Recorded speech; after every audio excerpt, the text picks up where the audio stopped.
اعوذ باللہ من الشیطان الرجیم بسم اللہ الرحمن الرحیم ومن نعمرہ ننکسہ فی الخلق افلا یعقلون۔ جس کو بھی ہم لمبی عمر دیتے ہیں اس کو اس کے وجود میں اس کے جسم کو ہم کمزور کر دیتے ہیں، اور جو قرآن کو نہیں مانتے ان کو یہ بات کیوں سمجھ نہیں آتی۔ یہ ہمارا موضوع پچھلے شارٹ لیکچر میں بھی اس پہ ہم نے بات کی، اب اس کی کچھ تفصیلات مزید آج میں آپ کی خدمت میں ناظرین گرامی عرض کرتا ہوں کہ رسول اللہ صلی اللہ علیہ وسلم نے فرمایا، اور میں سنن ابی داؤد سے نقل کر رہا ہوں، رسول اللہ صلی اللہ علیہ وسلم نے فرمایا ان من اجلال اللہ اکرام ذی الشیبۃ المسلم وحامل القرآن واکرام ذی السلطان المقسط، صدق رسولنا الکریم، کہ رسول اللہ صلی اللہ علیہ وسلم فرماتے ہیں کہ آپ سارے لوگ اللہ کی بزرگی اور اللہ کی بڑائی بیان کرتے ہیں۔ یہ اللہ کی بڑائی بیان کرنے ہی کا حصہ ہے کہ اگر آپ مسلمان بوڑھے لوگوں کی بھی عزت کریں، یعنی اللہ کی بزرگی کو تسلیم کرنے کا ایک حصہ یہ بھی ہے کہ سن رسیدہ مسلمانوں کا احترام کیا جائے۔ ایک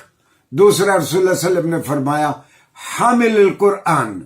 قرآن کے علماء کا احترام کیا جائے، جو قرآن کو جانتے ہیں، قرآن کے مطالب کو سمجھتے ہیں، قرآن کے مطالب کو لوگوں کے سامنے بیان کرتے ہیں، حاملین قرآن کا احترام کیا جائے۔ اور رسول اللہ صلی اللہ علیہ وسلم نے فرمایا تیسرے کہ جن کا احترام بالکل اسی طرح ہے جس طرح آپ اللہ کی بزرگی بیان کرتے ہیں، اگر آپ کا حاکم انصاف پسند ہے، ہر کسی کے ساتھ برابر قانون کو لاگو کرتا ہے، اس کا احترام کیا جائے۔ یہ بھی ایسے ہی ہے جس طرح اللہ کی بزرگی اور اللہ کا احترام ہے۔ اور کنز العمال میں ہے کہ رسول اللہ صلی اللہ علیہ وسلم نے فرمایا ان من اجلالی توقیر المشائخ من امتی، یہ رسول اللہ صلی اللہ علیہ وسلم فرماتے ہیں کہ میری تعریف اور میری بزرگی، میری حمد و ثنا بیان کرنے کا ایک حصہ یہ بھی ہے کہ توقیر المشائخ من امتی، میرے امت کے سن رسیدہ لوگوں کا احترام کیا جائے۔ یعنی رسول اللہ صلی اللہ علیہ وسلم پہ ہماری جان فدا، ہم سب کچھ ان پہ فدا کرنے کو تیار ہیں۔ رسول اللہ صلی اللہ علیہ وسلم فرماتے ہیں کہ جس طرح تم مجھ سے پیار کرتے ہو، یہ میرے پیار ہی کا حصہ ہے کہ اگر تم اپنے سن رسیدہ لوگوں کا، اپنے بزرگوں کا تم احترام کرو گے۔ اور طبرانی میں،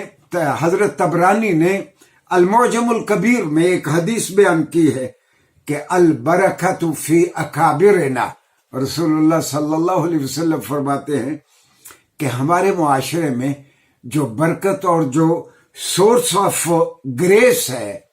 جو برکت ہے، وہ ہمارے سن رسیدہ لوگوں کے سبب ہے، ہمارے بزرگوں کے سبب ہے۔ اور ایک اور حدیث حضرت عبداللہ ابن عباس فرماتے ہیں، یہ میں صحیح ابن حبان سے میں نقل کر رہا ہوں، حضرت عبداللہ ابن عباس فرماتے ہیں کہ میں اس مجلس میں تھا، رسول اللہ صلی اللہ علیہ وسلم سے کسی نے سوال کیا، اور رسول اللہ صلی اللہ علیہ وسلم اس کا جواب دیتے ہوئے اس کو مخاطب کر کے رسول اللہ صلی اللہ علیہ وسلم فرماتے ہیں البرکۃ مع اکابرکم، دیکھو تمہارے قبیلے میں، تمہارے علاقے میں جو سن رسیدہ لوگ ہوں، وہاں جو لوگوں پہ اللہ کی مہربانیاں اور اللہ کے انعامات ہیں، وہ تمہارے سن رسیدہ لوگوں کے سبب ہیں۔ یہ جو بزرگ ناظرین گرامی ہمارے درمیان موجود ہیں، یہ ہمارے لیے نعمت ہیں۔ یہ جب دعا مانگتے ہیں تو اللہ کہتا ہے کہ مجھے حیا آتی ہے کہ ایک سفید بالوں والا دعا مانگے اور میں اس کی بات نہ مانوں۔ ہاں، ایک بہت ہی چشم کشا حدیث ہے، اور یہ جامع ترمذی سے میں نقل کر رہا ہوں، رسول اللہ صلی اللہ علیہ وسلم نے فرمایا، اور یہ بنیاد ہے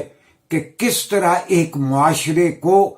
کیئرنگ سوسائٹی یا ایک مہربان معاشرہ بنایا جا سکتا ہے۔ آپ صلی اللہ علیہ وسلم نے فرمایا ما اکرم شاب شیخا لسنہ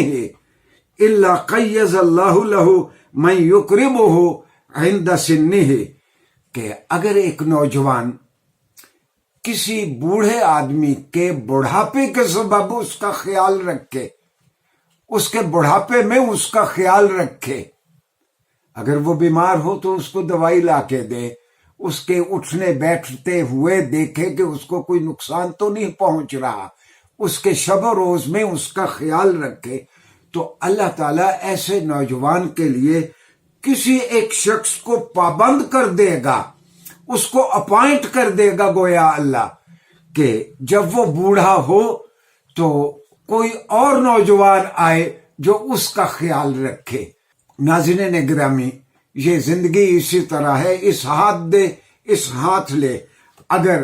ہم میں سے جو جوان ہیں وہ اپنے بزرگوں کا خیال رکھیں گے، یقین جانیے کل پھر ان کا بھی خیال رکھا جائے گا۔ اور ایک خدا شناس معاشرہ تبھی بنتا ہے جب سال خوردہ لوگ،